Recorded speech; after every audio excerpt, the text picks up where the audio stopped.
This is a very quick review about this wireless USB adapter. Out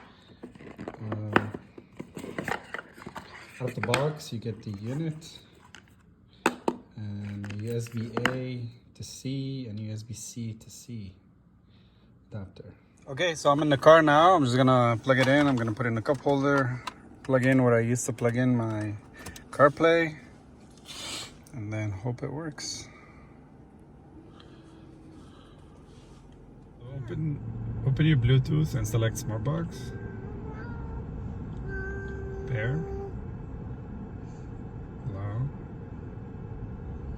Now it shows connected and it should work on the car.